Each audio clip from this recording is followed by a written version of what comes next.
Hey everyone, welcome back to today's video.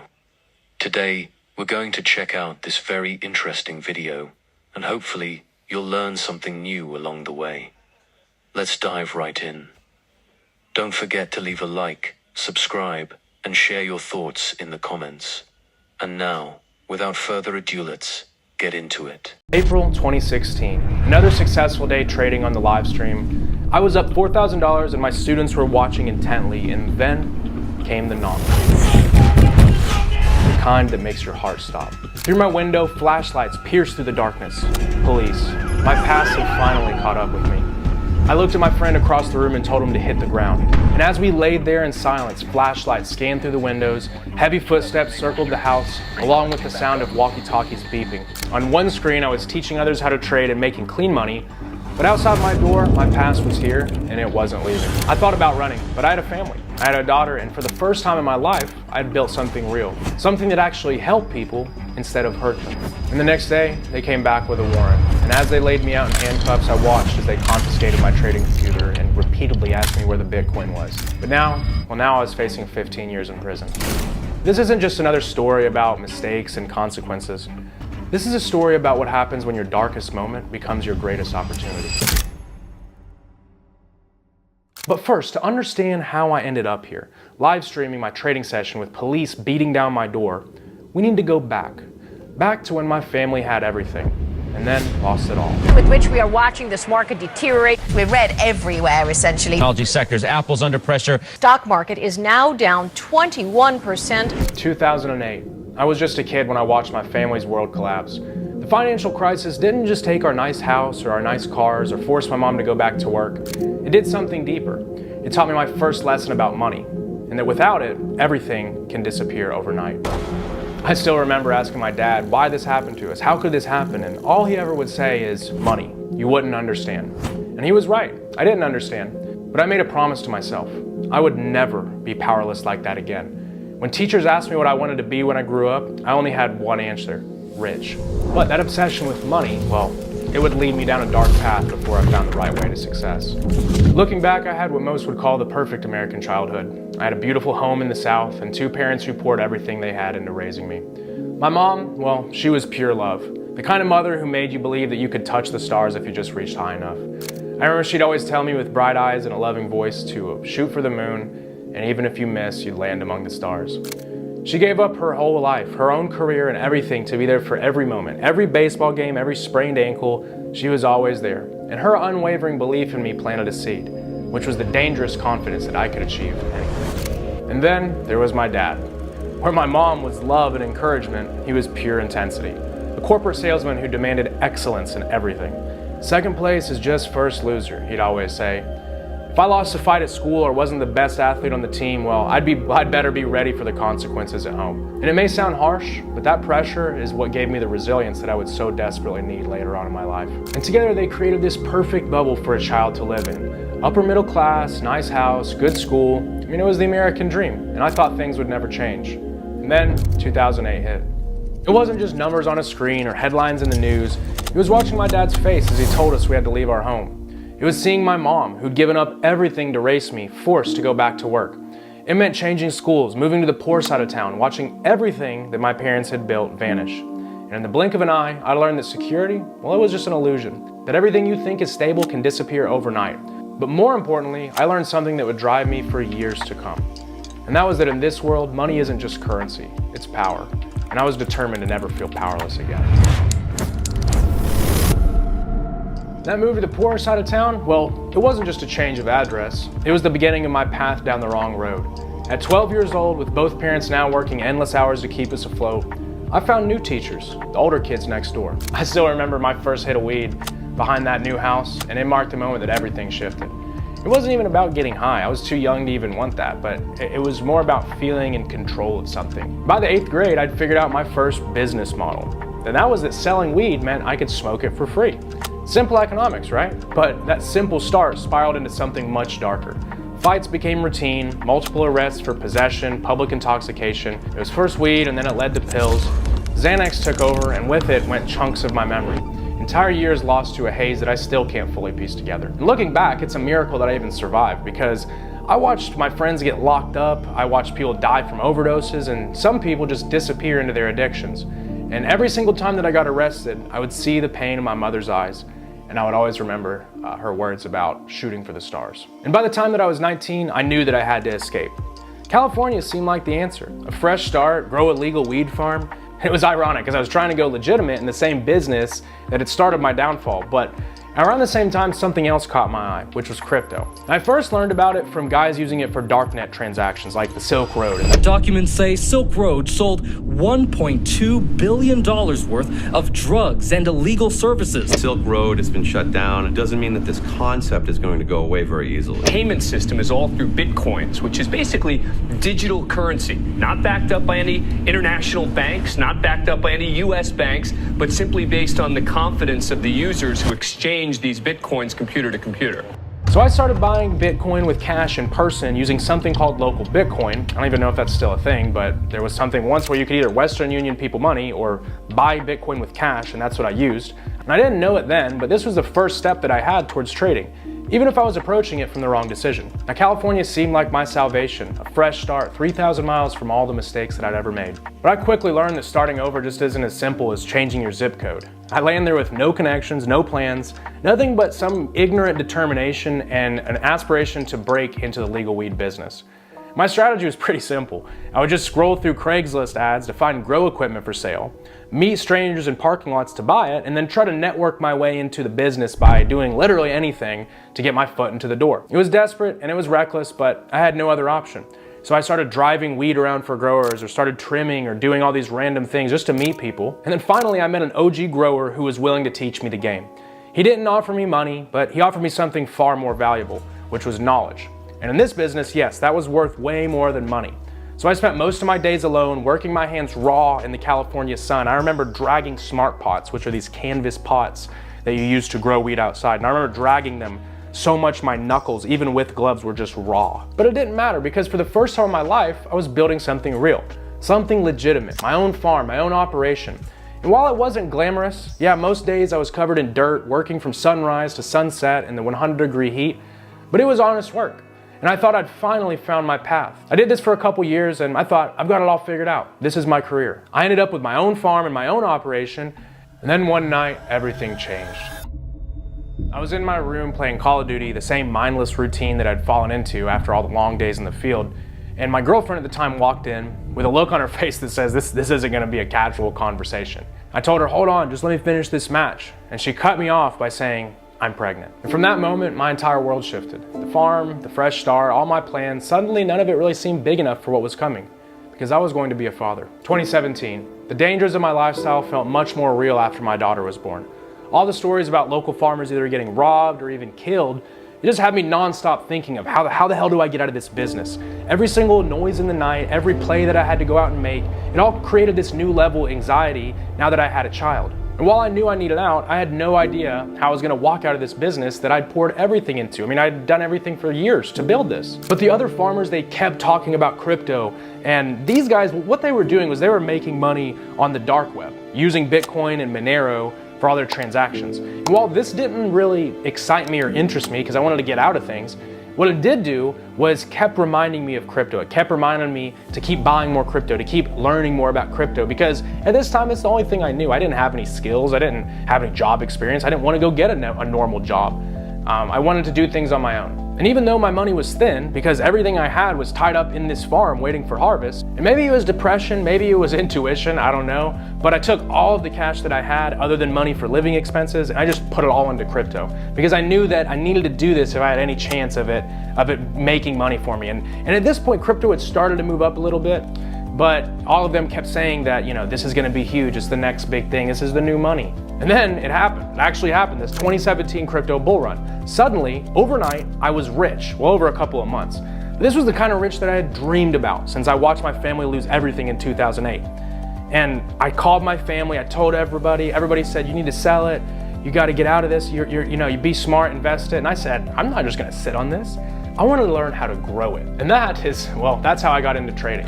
YouTube videos, courses, books. I bought everything that I could get my hands on and consumed it endlessly. I moved all my crypto to Binance, sold it, thinking that I found my ticket out, of the game, and I was gonna now trade and swing and day trade, and I finally had this way out of this life, and I had it all figured out.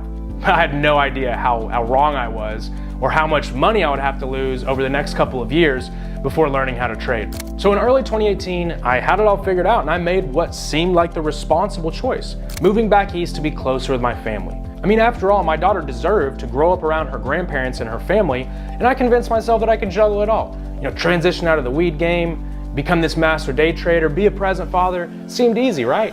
Wrong. Latest scam in history, noting that it is a pump and dump scheme unlike anything the world has ever seen. There's no relation between value and usefulness. Any value at all, it's even worse than gold. I want to be short. What you're seeing now, from my view, is a bit of panic selling. I'll never forget how bad that crypto bear market destroyed me. I was under this impression that this was decentralized money, the markets would never stop going up. And every trade that I made, every coin that I chased, it always ended up in a massive loss. Even if I was in profit at one point, I would still hold it and over risk, because I had no real strategy, I had no risk management. I just had gotten lucky and made a ton of cash, which gave me all this false confidence to think that I knew what I was doing. So not only did I watch the money that I made from crypto evaporate, it was all the money that I made from the farm and trapping and all this stuff. It all had just completely faded away. At first, being home felt right. I had family dinners, I was watching my daughter grow up. I had glimpses of this normal dream life, you know? But I was living two realities. I was at home with my daughter in the day, and I was still in the streets at night. The game isn't just something that you fade away from slowly or transition out of. Either you're in or you're out. And as much as I lied to myself and said that I was out, I was still very much in. And then came the night that nearly ended my life.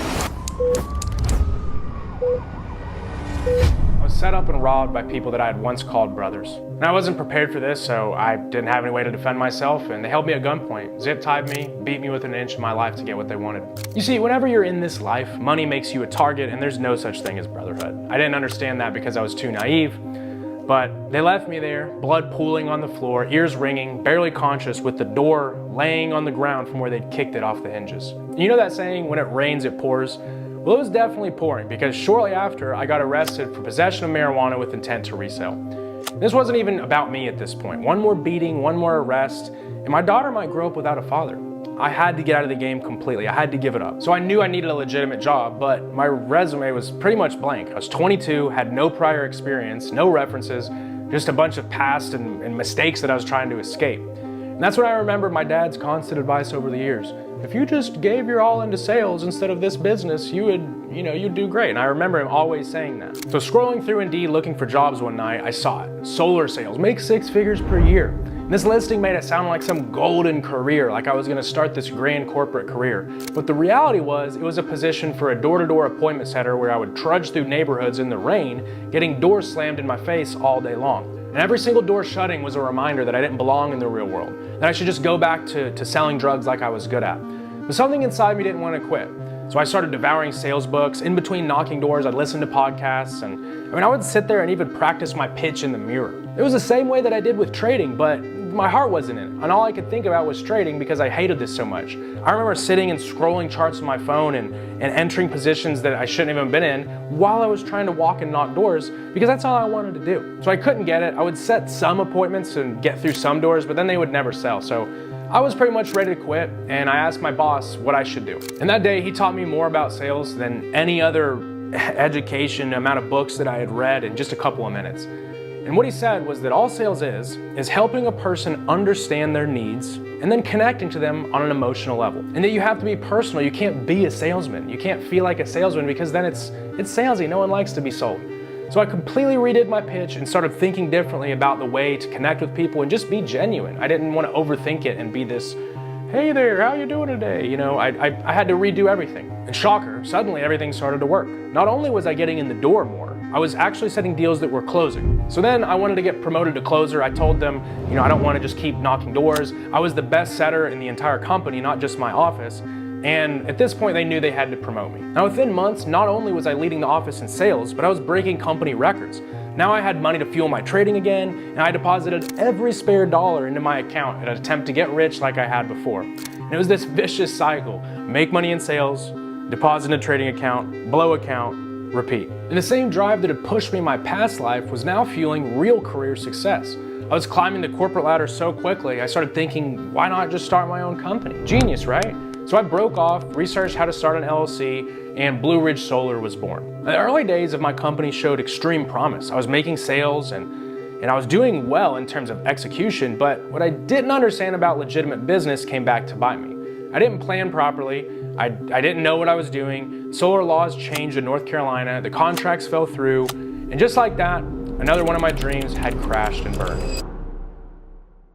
The final blow came when the mother of my daughter and I split up, and now I had not only lost my business and all my money, but I had lost my family. I didn't even feel like a failure at this point anymore. I felt like less of a man. And I would just sit and think about my dad and how he was able to hold our family together through what we went through, which was way worse.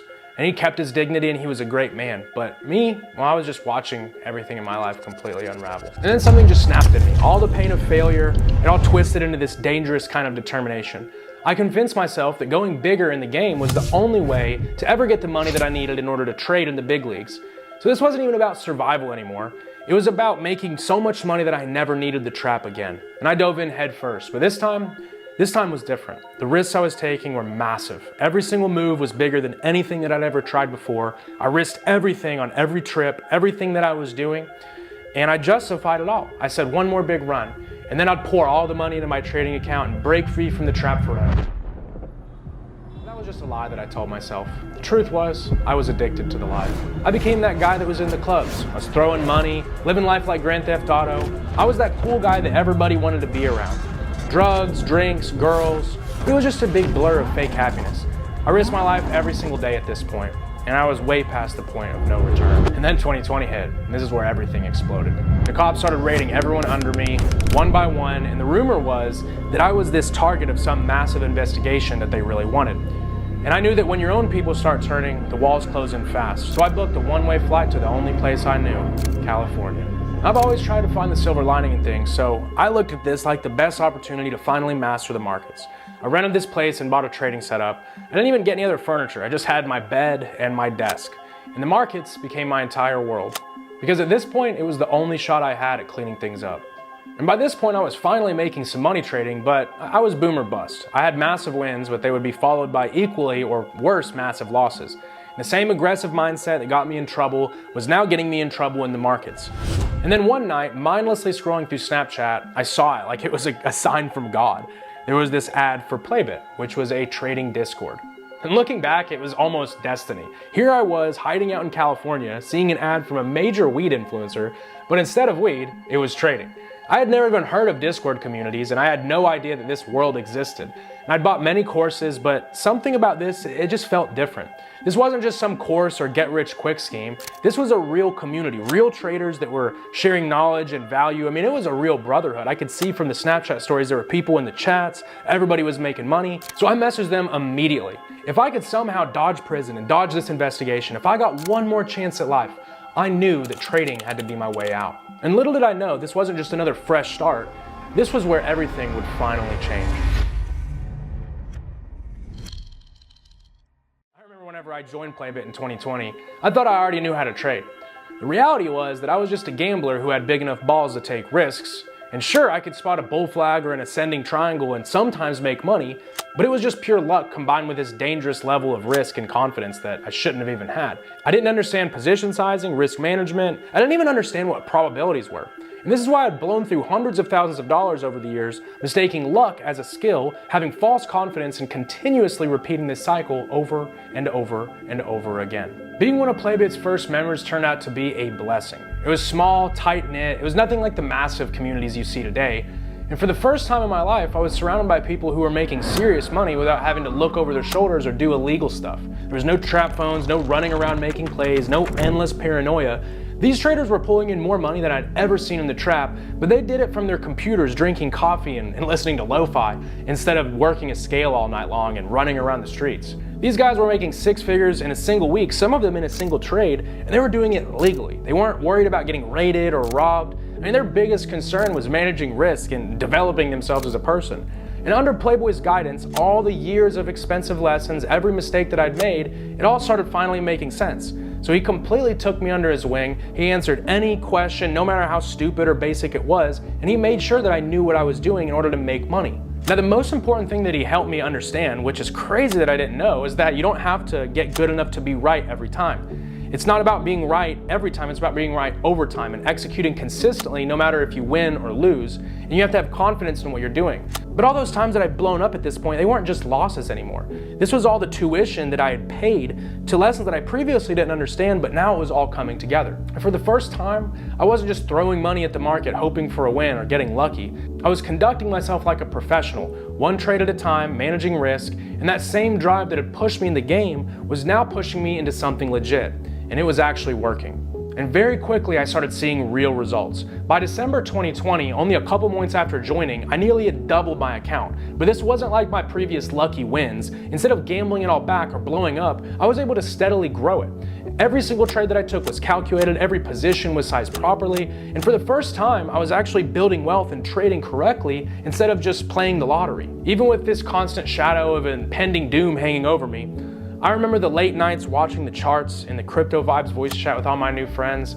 That gave me happiness that I hadn't had in many years. And what began as desperation turned into the biggest trading run of my life up until this point. And everyone noticed, not just my wins that I was posting, but the reasoning behind each trade, because I shared literally everything in the chats. And soon, other members were following my trades and asking to learn the strategy that I was using. And Playboy quickly saw what was happening. He offered me free lifetime access to the group so long as I'd share my trades with everyone. He didn't even offer me money, and I didn't care, because for the first time in my life, I was making money doing something I loved, legally, and on top of that, it was something that actually helped people, which I had never done up until this point. I mean, sure, I made money and made other people money, but I never really helped anybody, and in fact, the stuff that I did before probably made a negative impact. So to have a purpose, after years of running from my past, and to have an environment where I could build a future, that was the most amazing feeling on earth. And little did I know I would find this in a Discord chat room, and it's funny looking back, but it was real, man. You know, like that was my family at the time. And they gave me this role to call trades and stream my screen while I did it. This wasn't just about taking my own trades anymore. It was about helping others how to trade too, right? Because for years I had been doing this. Most of these people were new because of COVID. Everybody just got into the markets. But I had been doing this for years and had made every mistake in the book. So I looked at it like I could save people from making those same mistakes and make great money while doing it, and have something to drown out all of the stress and all the anxiety that would creep in anytime that my mind wasn't focused on something. So month after month, I kept growing my account, calling all my trades live in the Discord. I woke up every single day excited. I was excited to trade and hang out in the Discord chat with my friends. It was like I was a kid playing Call of Duty when everybody came home from school. I mean, it was the adult version of that. But all this success, I mean, it just felt hollow. I didn't have my family. I didn't have anything I knew. I mean, sure, I had online friends and Playbit, but sitting alone in that California house, watching charts, while always looking over my shoulder, freaking out and having anxiety attacks, and just knowing, well, this wasn't really the life that you dream about. And then came the night that changed everything.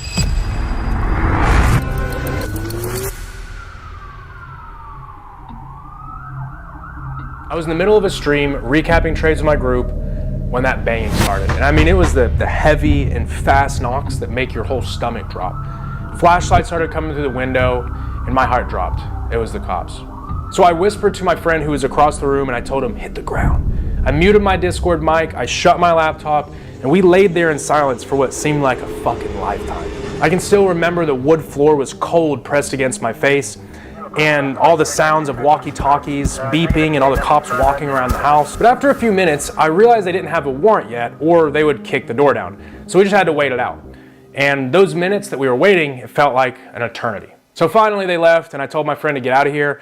He told me that I had to go on the run. That was crazy if I didn't. And I was in Southern California, not far from the border. So, after all, I thought about why not? And I could just disappear, start over somewhere as someone else and trade crypto. But, of course, I started thinking about my daughter and my family, and I knew I couldn't run. That was not the kind of man I was going to be. And after I collected myself and made my decision, for the first time, I made the decision to face things head on. There was no more running. And the next day, they came back with a warrant. SWAT team busting in the house from every entrance, flashlights and guns in my face, and as they led me out in handcuffs, I watched as they confiscated the same trading computer that just a couple hours ago I was streaming on in the Discord. My house was clean, but it didn't matter. My past had finally caught up with me. They told me I was charged with conspiracy to traffic 300 pounds of marijuana, conspiracy to traffic 300 grams of cocaine, and money laundering. My life was over. I can still hear the sound of the metal doors slamming behind me at the Riverside County Jail. Being a fugitive from out of state, well, that earns you a spot in the gang unit. And I shared a cell with a giant guy who paced endlessly, constantly mumbling to himself and twitching as if he was some kind of creature from a horror movie. And as I laid on my bunk, watching him walk back and forth and back and forth, I tried to process how in the fuck did I get here? Next was the call to my parents. Now, I'd heard my mother cry before, whenever we lost everything, when I was younger and I got arrested, but this was different. This was more of like a shriek, and I remember I could hear her screaming and it echoed on the phone. As she dropped the phone, I could hear it hit the ground, and I'll never forget just how low I felt. And then my dad, who always was this stone cold, serious guy, I could literally hear his voice shaking. I mean, he wasn't outright crying, but I could see his face with a tear trembling down it. That's how it sounded when he talked. And this cut me deeper than any times that I'd been beaten with in my life, any losses I'd taken. It cut me deeper than any material thing ever could. At this point, I'd spent years and pretty much my entire life running from consequences. But in that moment, hearing my mom's cries echo, hearing my dad's voice shake, it all hit me at once. Because up until now, I could kind of sweep it under the bed. And that's what I did. I would, I'd run from one thing, run to the next, move to the next hustle. And it was like this compounding impending doom that had built up to this breaking point. And up until then, I drowned it out with partying, I drowned it out with money, I drowned it out with drugs or girls or whatever it was. But at this point, there was no more running. And those nights in that jail were endless. Like, I could sit there all night, try to sleep, which was a joke. I'll never forget that during one of the phone calls with my mom, I'm on the phone with her, we're just talking, and you heard this loud bang and a lot of yelling. And I was like, no way. The fucking cops are raiding my mom's house while I'm on the phone with her. So she didn't even have time to hang up the phone. And I just knew, like, at that moment, like, my mom, she's the sweetest, sweetest lady you'd ever meet. And I just knew how scared they were. And I knew that they didn't deserve that. Like, they never wanted that. They tried their best to raise me good. And knowing that I put them through that, the same, whenever I got raided, it wasn't the first time I'd had my door kicked in. It wasn't the first time I had guns in my face. But my mother, my sweet mother, having to deal with that, that was just a new level of low for me. So after a couple weeks in California, they transported me back home. And when I finally got bailed out, I literally had nothing. I had nothing except the clothes on my back, and they brought sandals for my house. It was almost like they wanted to insult me. I had all these shoes they could have brought, because when they raided me, they picked shoes to bring, and they brought fucking sandals. Like, really? I had basketball shorts, a t-shirt, and sandals. So everything I owned was either in that house or seized by police. And then I'll never forget that first court date. It hit me like a fucking haymaker whenever my lawyer told me. Because at this point, I guess I didn't really think it was, I guess you're in this state of shock, but I remember my lawyer telling me that the state's seeking 15 years minimum. And at that point, it felt like I had been sentenced. It felt like you were at the doctor and they said you had 6 months to live. The reality hadn't really hit me until this moment. But for the first time, I truly understood what I was facing. Now, I'd been at rock bottom many times before, but this was far below that. This was watching everything I'd built, every step I'd made towards cleaning up, just disappear in an instant. My success in trading, the community I'd built, the future that I could finally see clearly, gone. So at this point, I approached everything with a new mindset. And in my trading, I looked at it like, I have X amount of time to live, and I have to make everything count. I can't fuck up, I can't be stupid, I have to make money so my daughter has a nest egg, because if I'm not gonna be here to take care of things, I'll be damned if I don't leave enough behind to at least get them as far as possible. I mean, I felt like as a man, that was my duty, so I immediately went into this animalistic primal mode where nothing fucking mattered. I snapped. But in a way, this complete betrayal, it became my strength because I had no one to trust, I had no one to talk to, I had no one to hang out with, so I poured everything I fucking had into the markets. And at this point, I knew I could trade. I'd already proven it to myself. I had already made great money trading, I was trading live in front of people. So every morning that I sat down at my desk, I was like this sociopath that I didn't care if I lost or won or anything. I was completely detached. I mean, every single decision was leading up to what I was gonna be able to leave my daughter. At this point, I had completely disconnected from reality. I was operating in this strange space where nothing felt real. No pain, no happiness.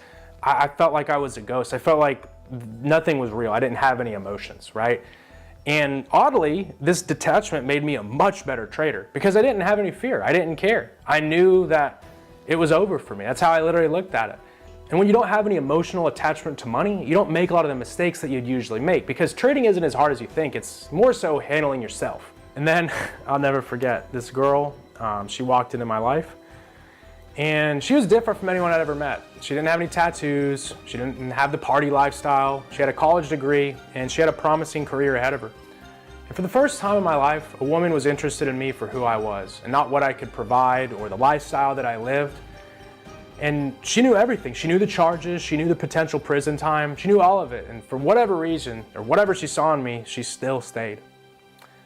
I remember she told me that she had a job offer that was gonna have her move away from home, and I somehow managed to convince her, instead of taking that job, to believe in me and move out of our hometown with me, and we would build a new life together. And somehow I was able to convince her to do this. The universe always has this sick sense of humor, or at least it felt like it in my life at that time. Because just as I found somebody worth fighting for, my lawyer dropped a bomb. And that was that I needed a real job to stay out on bond. You know, I guess that trading crypto futures on Binance doesn't count in the judge's eyes as a real job, apparently. But the thought of giving up and going back into the workforce, I mean, that was unacceptable. My only shot was trading. Like, my only shot at really making any money to be able to save up for my daughter or anything was trading. I couldn't do that at some shit job that was gonna accept a felon. But I told my lawyer that, and we went back and forth, and then he suggested a loophole. He said, why don't you start your own business? And this is an example of how the biggest opportunities can come disguised as obstacles. Late 2021, I was desperately thinking of business ideas. I thought of drop shipping, I thought of everything, right? Something that I could do to satisfy the court while still allowing time for trading. And sales wasn't an option because this was gonna consume all my time. And then one day, an idea was born through a random call with a friend who owned a dump truck company. I remember he was like, you should buy a truck, like talking about like it was a hamburger or something. And then he mentioned something that caught my attention. He said 18-wheelers is where the real money was. He knew the business in and out. We just didn't have the money to really take things off. All I had was the money in my trading account, and that felt like the end of the world to pull that money out because the whole reason I was trying to start a job was so I could still trade. But then boom, it hit me. I didn't need to use my own money. Playboy and some of the larger traders I knew in Playbit were also investors. So when I presented this idea to them on a Discord call, everybody was excited. You know, the numbers were great. And the way that we set it up, we didn't make much money to start. We just wanted to get investors. We wanted to build long-term relationships. So everybody was like, let's go, let's run this up. The numbers look great. It's, you know, this much to buy a truck. This is how much it makes. And they saw potential like I did in it. So boom, now we had investors. And suddenly I had a new purpose beyond just survival. Yeah, prison time was still ahead, but now at least I had a mission, and every man needs a mission.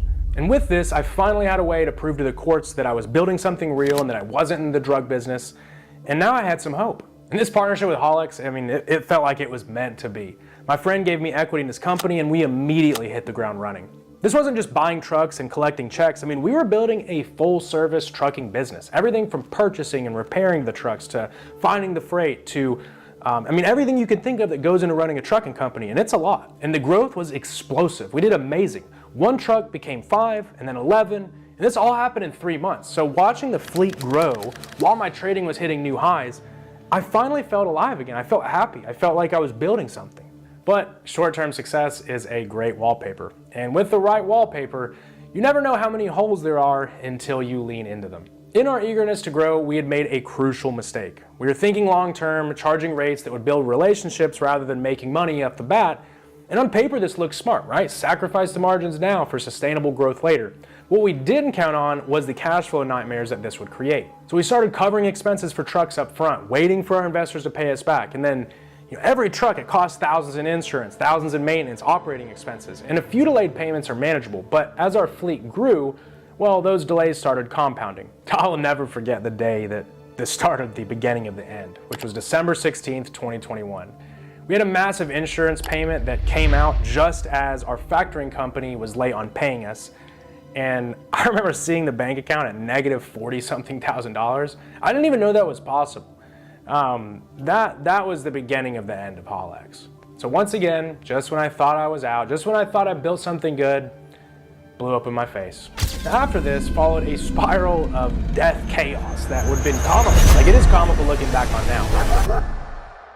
But at that point, we refused defeat. We threw every bit of money we had at all the problems. I mean, it was like we just were shoveling our entire net worths into a train engine to just keep the fire burning, to keep this train that was heading towards, it was like, you're going on a train and there's the big bridge where there's the tracks that go off into the ravine. That was pretty much what we were doing. And we were just continuously like, let's get there faster, because we just didn't want to accept failure. It seemed like every single day brought some kind of disaster. Insurance company would drop us without warning. The fuel cards got canceled. And this forced us to start sending cash apps to drivers as payments like we were some rookie operation. So then the drivers start quitting. So then the trucks are sitting there. And it's just like one thing after another. And just when things couldn't get any worse, they did. A truck literally burst into flames, which sent our insurance through the roof. And then we invested into a repair shop. We couldn't even barely pay the employees. I mean, it was like the universe was playing some kind of fucking joke on us just to destroy us at every turn.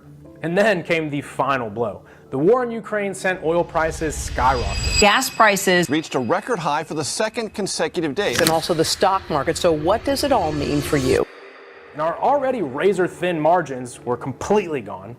And at this point, we were done. There was nothing we could do except sell the trucks for the investors and make sure they came out clean. But we ended up with nothing. I remember calling my partner and saying, dude, we're done. And he was like, no. And I was like, we're done. It's over, dude. I have to call Playboy. I have to call Robbie, like, it's over. The game's over. So, at this point I was worried because I didn't feel like just the business was killed. I felt like it was going to take away the only connections that I had left. Because these investors, they weren't just numbers on a spreadsheet. These were my brothers. These were people from Playboy that had my back when I had nothing. This was my whole life. So these people believed in me, and I felt like I failed them, which was it was just a really fucked up feeling because they had my back. They always supported me. They helped me become better at trading. They invested in my company. Even when they knew my story, they knew what I was facing. They knew everything and they had my back. And here I was and had failed them. But their response showed me what real brotherhood looked like.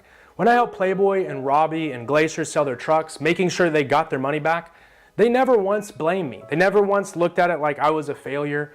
And they showed me what loyalty meant. Not only did they forgive me, but I remember one day I was talking with Playboy and he told me that nobody who makes it big ever does so without taking tons of losses and failures. And I still, take that advice to this day. And as you guys see in this story, how many times did I fail before I'm sitting here talking to you guys today? So if any of you guys are in that mode where you feel like nothing works, you feel like the universe is out to get you, just know that you have to keep fucking swinging, okay? Because everybody that gets to the point that they want to get to, they don't get there by just making it on their first go. They don't get there by getting lucky. They get there through grueling lessons learned through failure. So March 2022, rock bottom felt like home at this point. The case had been dragging on for almost a year with more and more people turning against me on every court date. And at this point, I fell into the kind of depression that doesn't really just make you sad, it makes you empty. I got fat, I started drinking alone, not the kind of party drinking from my past life in the clubs with all the loud music and girls and all that. This was just the quiet, dark kind of drinking, where you just sit there with your thoughts in an empty house while my girlfriend was working at her serving job. Yeah, she gave up the good job that she was gonna move for and instead moved with me because she believed in me. But here I was, broke, drunk, and fat, a complete loser who is also facing prison time. And still, somehow, she never stopped believing in me. The only work that I could get at this point was DoorDash. And the best thing about DoorDash is that they do not check criminal records very accurately and don't ask questions. So I would deliver food all day and save every single dollar I could to try to build back my trading account. At this point, I completely hated myself. I would just sit in my car thinking about how I went from running a trucking company with investors and trading and doing all these awesome things to now I was delivering fucking hamburgers, trying to scrape by with enough money to be able to fund my Binance account so I could go and max leverage it. So I was trying to fund my trading one delivery of hamburgers at a time. But after months of depression, finally, something appeared that had some hope, which was prop firms. I first discovered them on Twitter, which is what I would scroll while I'd wait on orders to be ready to be picked up. Whenever I realized that I could get funded and that I could trade size again, everything changed. I mean, looking back, it was really a blessing that I didn't find prop firms before years of making mistakes and losses because all of that prepared me for this moment. I remember thinking that I would be excited when this moment came because I'd been working so hard for it. But instead, it completely broke me. The psychological weight was just too much. Even though that I'd traded bigger size with my own money before, this was different. For whatever reason, the pressure of potential that I had, This was paralyzing, and in trading, having hope or excitement is oftentimes more dangerous than being afraid. I'd also built a small following on Twitter, just sharing trades and insights and posting analysis. And I was still doing my live streams on YouTube, still coaching in Playbit, but something was off. Trading these funded accounts messed with my head in ways that I hadn't expected, and to this day I still couldn't even explain. I started doubting trades that usually I would take without hesitation, and ironically, I was still crushing it with crypto, trading my own money. I was calling plays that made other people huge amounts of money, but my little DoorDash funded account was too small, so it felt meaningless. I remember getting P&Ls where people were posting thousands of dollars, and I was up $67. And then with the prop firm, I finally had the size to make real money, but the pressure of that opportunity was destroying my ability to trade. Our success was literally right there, but the weight of everything, the case, the business failure, the pressure to change my life, all this made it feel impossibly far away. And then came the day that broke me. One moment of weakness, one day of overtrading, and just like that, the account was gone. I felt like I had lost the opportunity of a lifetime. The funded account that was supposed to be my ticket, it ended up just being another expensive lesson in how psychology can destroy even the most experienced trader. December 2022, I was watching a David Goggins podcast that led me to his book, Can't Hurt Me. I remember reading this story and it literally shook me to my core because, I mean, look at this guy. He was a guy who had transformed himself from rock bottom into something extraordinary. And his story and his words, the way of he went through it, made me feel so fucking weak how I'd been handling this situation. But it also planted a seed that I could beat the odds because, I mean, if he could remake himself from all of that, then why couldn't I? And then something immediately snapped. And it wasn't gradual, it was just like a switch flipped. I was already at the bottom, so I figured, what do I have to lose?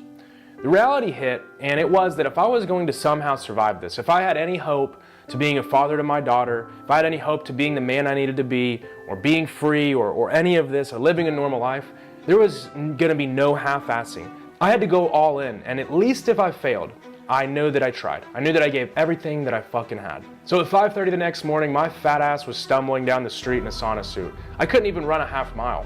I would stop, gasp for air, try to run again, and I was so fucking fat. I remember my ankles and my shins felt like they were going to explode. I even puked. What a sorry ass, broke ass, fat motherfucker I was. The early morning darkness hid my shame, and as I fought my way to the gym, every single day I tried to run just a little bit further before giving up, but just a little bit further, even if it was 0.1 miles, right? I just looked at it like if I was able to do a little bit more each day, then that growth would compound.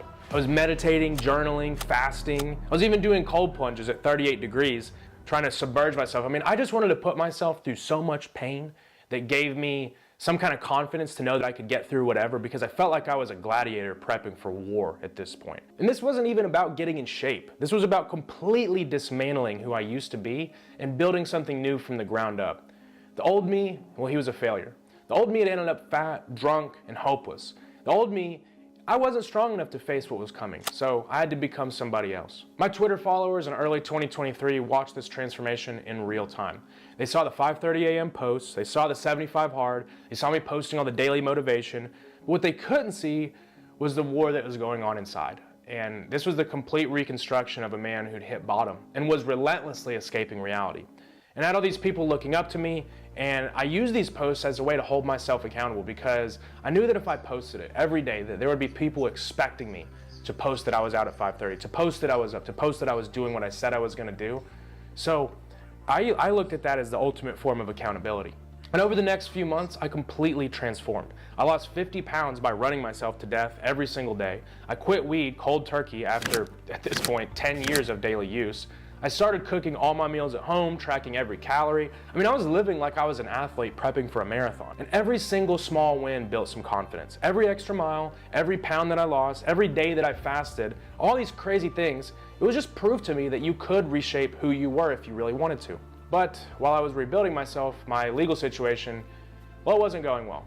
My first lawyer had essentially given up. He just kept telling me prison time's inevitable. You're going to prison. You need to give this fight up.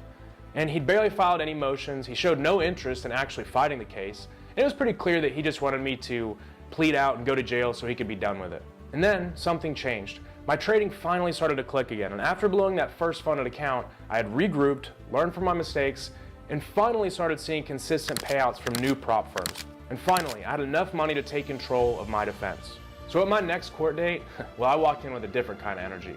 I formally fired my lawyer in front of the entire court and announced that my new defense team was 6 attorneys led by Noel Tin. And this wasn't just any random legal team. Noel is legendary in criminal defense. So just months earlier, I had been this broken man with a defeated lawyer, fat, depressed, and now I stood in court, physically transformed, backed by an entire team of the best lawyers in the country, and I was ready to fight.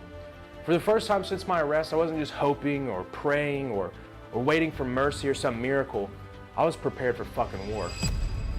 And the physical and mental transformation was just the beginning of all this, because something else was also building at this time: my influence in the trading community.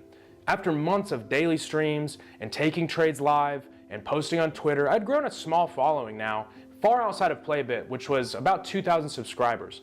These weren't huge numbers, but it showed that there were traders that showed up every single day and they traded with me, and I started to build this really tight-knit community. And then everything started to blow up. People asked for more structured content. They wanted me to make videos about my strategy, so I finally sat down and made a video about market maker models. And immediately, this video exploded. My subscribers went from 2,000 to 10,000, what seemed like overnight. The content itself was starting to change the way people traded and simplify ICT, so a lot of people resonated with that. At the same time, my own trading started to reach new highs. And after all the blown accounts, after all the lost opportunities and all the sorrow and sad shit, I started to finally hit consistent payouts. The number in my bank account didn't feel real, because after years of ups and downs and endless boom and bust and failures and restarting again and again from rock bottom, I was finally starting to see success that I'd always dreamed about. And I actually had confidence that I was doing it right and not just getting lucky. This momentum was unstoppable. Every single month I'd get bigger payouts. Every single video I dropped was a 1 of 10 going viral. And I started building real influence in the trading community.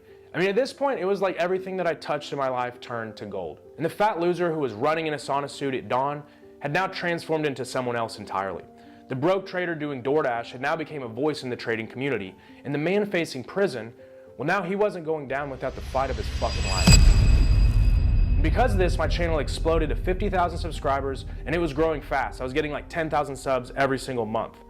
But still, that prison sentence loomed over me every single day like a dark cloud. And it was like every time I'd win, I would have this thought of, well, you know, it's gonna be for nothing. You're gonna end up going to prison anyways. But there was also something inside me that knew that this had to work. I mean, there was no way that I went through everything that I went through and the universe had brought me here just to send me to prison. But then I would go back and forth and say, well, that's what happens to you every time. You always end up at rock bottom. That's just your story. But I said, fuck that. I said, I'm tired of just accepting that. I'm tired of that being the normal. And I just went delusional. I refused to believe that that was gonna happen. I just wouldn't accept that version of my reality. So I decided to do things differently. I decided to create what I wished I would have had whenever I was learning, and not just another course, not just some PDF guide or hindsight videos, but a complete real mentorship. I would teach everything, then trade it live, offer direct coaching, hold people accountable, all the things that actually turn knowledge into profitable trading. So I called this the Smart Trading Blueprint. I attacked this project with everything that I had. I was up at 5 a.m., I locked my phone in the other room, and I would grind until 11 p.m. and barely sleep because the thoughts and the visions of what I was building kept me up all night. And I knew this time it was gonna be different. This time I would build something that actually changed lives, it provided real value, and I would build it right. Every single moment not spent trading or in the gym or running my ass off went into building this company. Because this wasn't just about making money, this was about creating something amazing, something that I would be able to show the courts, my family, and really show myself that I could build something of real value and be successful with it. And this work became my drug.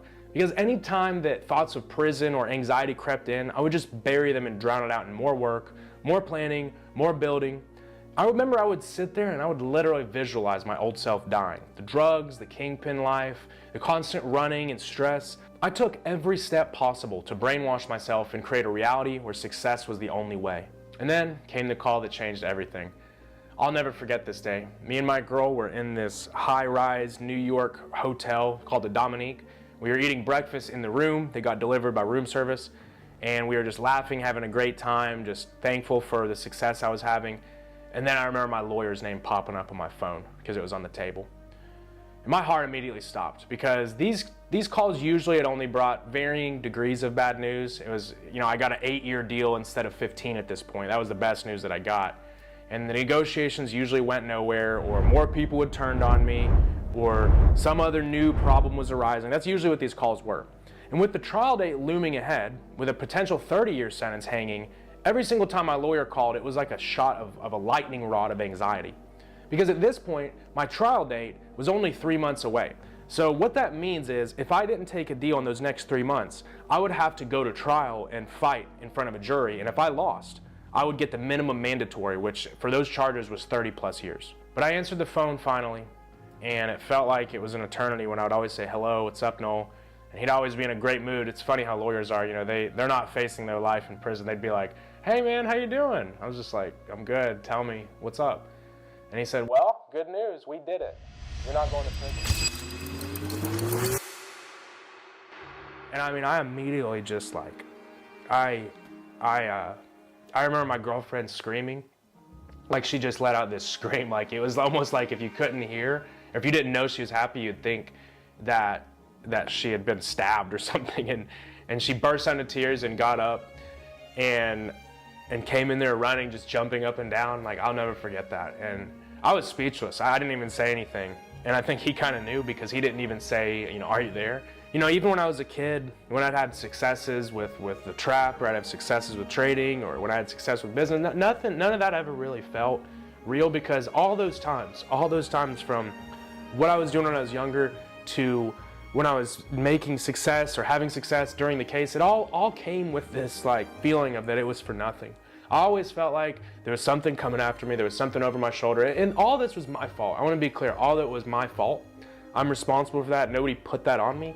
But to finally have true success and feel a true win without some kind of impending doom, this was the craziest feeling I'd ever felt. It was true happiness, and I'd never experienced that. Calling my parents was like experiencing that jail phone call in reverse. My mom still screamed, but this time it was from joy. And my dad, who previously had tried to stay hard during the worst moments, he finally let his guard down and he cried openly. I mean, I could just hear him sobbing, and they just kept saying, "Thank you, God, thank you, God, thank you, God," over and over again. And when I called my daughter's mother, telling her I'd be there to watch our little girl grow up, you know, these were the moments that I'd visualized. These were the moments that I'd worked for, and this is what I made myself delusional and became a madman for. And after 3 years of fighting, over 20 motions filed, and over 15 court dates, my team had done the impossible. Everybody else had already pled out. Only the people who were caught with cocaine or guns had to do time. And a part of the deal, I would still become a felon, and the cocaine charge would be the one to stick instead of marijuana. But other than that, all I had to do was admit my involvement and agree to testify.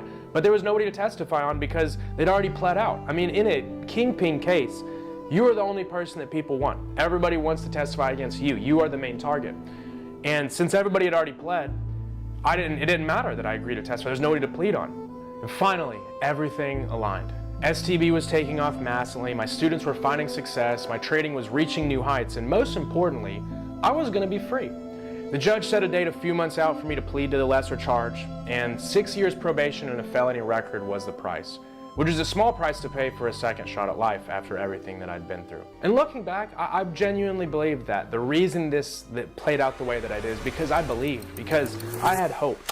And if I wouldn't have went through that transformation, if I wouldn't have given everything my all, and, you know, risked everything, I went into debt to hire those lawyers. I had no idea what was going to happen. I kept fighting. I never took the deals. And if I wouldn't have done that, if I wouldn't have stayed strong and truly believed and been delusional, I don't think I would be sitting here in front of this camera right now. And looking back at these journal pages filled with "I will be free" hundreds of times, I remember even visualizing my lawyer calling me and saying, "We did it," just like it happened in real life.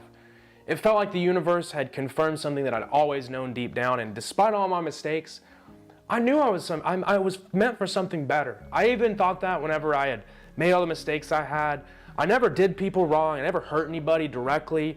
I know I'm not saying I'm a saint, but I wanted to be good. I wanted to make a real difference. And finally, I wasn't just dreaming or visualizing about my potential. I was actually going to live it. And today, that 5:30 a.m. discipline has not wavered. I'm still in the gym every day. I'm still working my ass off every day on growing to the next level and building my business and building my trading and building myself. But now it's not about running from something. It's about running towards the person that I want to be. And on top of that, being completely sober has given me a clarity that I didn't even know was possible. Trading isn't stressful, and now I'm trading live with my students every single day. I mentor newer traders to not make the same mistakes that I made so they can reach success without having to trade for many years like I did. My success has been nothing short of a gift from God. I've made millions of dollars, I've built the best trading community in the world, and I've helped hundreds of thousands of people for free on YouTube. I'll never forget the day that I surprised my girl with a brand new BMW because she used to have an Altima. And this was the same woman who stood by me when I was driving a beat up Hyundai and she was in her Altima and she was working at Outback. And this was the same person who believed in me when I had nothing but dreams. The only reason she was even working there is because she gave up the good job she was gonna have. She was gonna move to be closer to her family, to have this good job, and she, for whatever reason, she didn't do it. She trusted in me. So being able to give her her dream car, being able to watch her quit that job and watch the burden lift from her shoulders, that meant more to me than anything. And that house that got raided by the cops while my mom and I were on the phone, yeah, well, I bought that. And my parents, who once lost everything in 2008, well, I retired them. And now they get to live the life they deserve. I bought my dad a brand new truck, just like he had before he lost everything when I was a kid. My daughter's future is secure, her mom's taken care of, they don't have to worry about anything. And on top of that, I got myself a beautiful home of my own and bought my dream cars. Now, I've achieved everything that I once thought impossible. Once was just a visualization. And sitting here making this documentary, the journey hits different because from that angry kid in a small town lost in drugs, from laying a pool of my own blood to being charged as the largest cocaine and marijuana kingpin in Washington County history, to now somehow becoming a multimillionaire who's helped thousands of other traders succeed and building multiple businesses that I love running, well, that's nothing short of a miracle. The response online to my story being shared has been overwhelming. Hundreds of DMs flooding in across all platforms, people sharing how my journey inspired them or how they'd been through the same kind of thing. And you know, for years, I did try to bury my past. I was afraid that it would define me, and I worked so hard to distance myself from who I was. I never wanted to be seen as that person again. But you know what? I realized that that person, that is all part of who I am. Everything I went through, every mistake, every rock bottom, every moment of desperation, it all built me into the man that I am today. And I realized that my past isn't a shame to hide. It's the foundation of why I'm so strong and why I'm able to do what I'm able to do. Now, the recent attempts to discredit me have only made me grateful because when people try to tear you down, it usually means that you're building something worth attacking. And ironically, their efforts have given me the push that I needed to share my full story. Now let's address the recent video that tried to rewrite my story. They claim that I fabricated my business background in solar and in trucking, and they said that I just became some overnight trading success after my arrest. And the truth is right here in the documented evidence that I've shown you today. My years in trucking, solar sales, and most importantly, my long journey in trading that was way before 2021. They also said that I'm a fraud and don't trade today, but rather than engage in back and forth accusations, let's do what traders do best and look at the numbers. As you can see here, I'm in my Interactive Brokers account. This is my actual account. I don't know what more you guys want me to do. And as you can see, over the last month, I've made $14,000 on a $78,000 account when it started, which is a 17% growth, okay? This is a small account that I started trading with my mentorship where I trade live every single day just to show them what's possible. Now, I specifically chose to trade this smaller account so I could stay in the trenches with them, to show them that once you make a payout or two, you can actually trade personal, because in this space, everybody thinks you have to trade prop firms, which just isn't the case. Prop firms are a tool to leverage, to make income, to be able to then compound your own account. So here, you look, you wanna see what, I don't know what more you guys wanna see. There's this. Now I want you to take down this account number right here because we're gonna go back to that in a second. Of course, this isn't the biggest month, but earlier this year, I documented making $100,000 in a single month, and I shared exactly how I did it on YouTube for free. And on top of that, check all of these trades with the same account numbers that I just showed you, where I post wins and losses that I post all the time on Twitter, just to make sure that everybody sees the transparency, everybody sees that it's not just all winning. And every single day I trade live in front of hundreds of people, and I have for many years now. They see my entries, my exits, my wins, and yeah, my losses too. Because that's the reality of trading. It's not easy, it's not overnight success, and anybody who tells you different is lying. The truth is, getting arrested to me was the best thing that ever happened. Because with a criminal record, I couldn't get a normal job. And trading wasn't just a choice, it was my only option. My back was against the wall, and I had to make it work. And now I'm so grateful for the pressure that I had to go through, because without it, I might have never pushed myself to this level. I might have never done it. I might have just went and got some real job or some regular job that I was supposed to get. I might have given up. But no, I had to. I had no other option. And the paparazzi doesn't realize that they're just adding to another chapter in my story, because every attack, every false accusation, it just gives me another opportunity to show the truth through results and transparency. Now here is the deeper, darker truth about these attacks and why they will continue. But first, we need to talk about what really drives human behavior: incentives. Think about it. We all respond to incentives. A worker shows up on time to work because his paycheck depends on it. A student tries harder whenever their future is on the line. A server provides better service knowing that their tips depend on it. These aren't complex psychological theories. This is just basic human nature. Now, these content creators claim they're exposing trading scams for free, positioning themselves as the protectors as to what they refer to as little idiots who need saving. They build their entire persona and brand around exposing people. And it's so ingrained in their business model that they've even exposed each other in the past. The people who are attacking me have exposed each other, which I thought was pretty funny. But if this was really about protecting people, then why aren't they doing it for free? Because there is this incentive behind their little free content on their free website.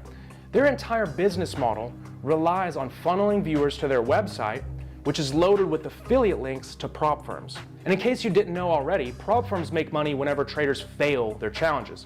The more failures, the more challenge retries, and the more money flows to the affiliates. So ask yourself, whenever someone's entire income depends on traders failing, because the person attacking me has claimed that they've made less money from trading in their entire 4-year-long attempt at it than I made in the last month, well, do they really want to see traders succeed? But let's go deeper into how these incentives play out in reality. Take Fast Track Trader, one of the prop firms that this guy had on his free website.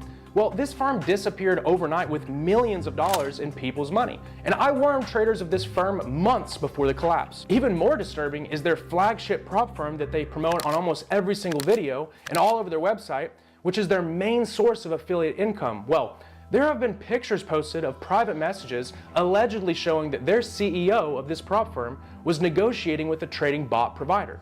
So what was the deal? Well, they would allow the bot only if they could ensure that some of the traders would be deliberately failed. Now you may be wondering, why would they do this? Well, it's quite simple. Every failed trader has to pay for a new challenge or a reset.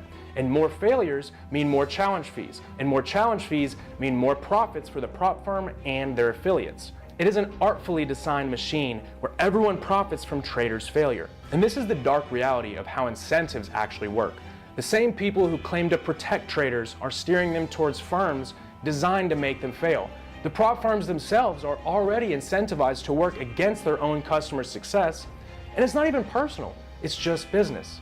Remember, people will always act according to their incentives. In order to get views and build trust, these creators hijack attention from those who actually provide value and help traders win, so they can then funnel them to companies that only profit by traders' failure. And in order to do this stealthily, they have to cloak themselves as a hero, as someone who is saving those little idiots. The little idiots is what they call their viewers. So let's review. The creators attacked me for charging for a mentorship, while they profit from a system designed to make traders fail repeatedly. Then they call me a scammer while promoting firms that literally disappeared with their traders' money. And then there are alleged accusations that the firms that they still promote cause their traders to deliberately fail. At this point, it's not even about defending my name. It's about exposing and really exposing a system that profits from traders' failure instead of traders' success. They're not protecting retail traders or saving their little idiots. They're farming them for affiliate commissions. Now, let's talk about my incentives. Well, they're rather simple. I succeed when my students succeed. Every time I provide free value and someone gets results from my YouTube, they share their success. They talk to others. Other traders see what's possible. My brand grows organically through real results and real value, not through other people's failure. And these critics claim that I'm scamming by charging for a mentorship program, saying that I'm selling information that's free online. They even spread the false claim that I charge $10,000. But they conveniently leave out that I share my information for free on YouTube. Yes, I provide services at a premium price, but I don't sell information. I sell my time. I sell seats to watch me trade live. I sell accountability coaching and trade journal review, reviewing every single trade that traders take, among many other things. So I want you to think about it like this. You can find every exercise routine online for free, 100%, but still people hire personal trainers. Why? Well, because transformation requires more than information. It requires guidance, accountability, and someone who has walked the path that you want to go. Now, does that make the personal trainer a scammer? Every single day, I'm trading live in front of my members, not just recorded videos, real-time trading and executing live in front of everyone, winning and losing. I personally answer DMs all day long. Whenever traders are struggling, I track everything. I track their trades, their habits, their daily routines, because real change requires that real level of dedication and accountability. And the reason I know that, well, that's because what I had to go through whenever I changed myself. Because if you don't do that, you won't make it in this business. And on top of that, I'm so confident in the approach that I guarantee traders will get funded if they follow my entire process. Now, this isn't some vague promise. I literally trade live with members until they succeed. Because unlike those who profit from failure, my success is directly tied to their success. Every single funded trader, every consistent profit, every life that I change, that is what builds my brand. Because otherwise, bad reviews would tear my business apart. Yet, I have hundreds of success stories instead. Now, the difference is clear. They profit when traders fail, and I win when traders succeed and tell others about their transformation.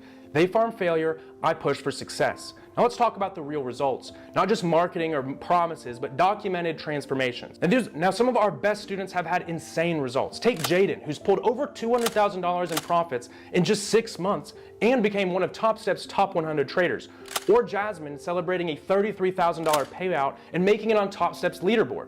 These aren't just numbers, these are life-changing achievements that came from real traders who put in real work. And here is what terrifies these prop firm affiliates, because every single one of these success stories, well, it's bad for their business. Every trader who learns to trade profitably is one less person who's going to cycle through their failure-based system. Every funded trader is one less customer for their affiliate links. And this is why they attack legitimate educators, hijack their attention, because my success, well, it literally costs them money. But the market is finally speaking. Their flagship prop firm that they promote pulls in 1.2 million website views monthly. A large portion of this is from affiliates like the one that attacked me. Meanwhile, my channel, which is purely focused on trader education and real results, is sometimes reaching 690,000 monthly views organically. Think about that. In just a fraction of the time, we're approaching their numbers, and if we keep growing, their business becomes less profitable. This shift represents something powerful. More and more traders are choosing education over exploitation and drama. So ask yourself, who's really looking out for traders? Those who profit from repeated failure, or those who succeed when other traders succeed? Those who won't even show their face and hide behind exposed videos while funneling people to free website with education from people who can't even trade that lead to firms that benefit from traders' downfall? Or those who give hundreds of hours of free value and run a business that's built on changing other people's lives? I'll let you decide who the real enemy is.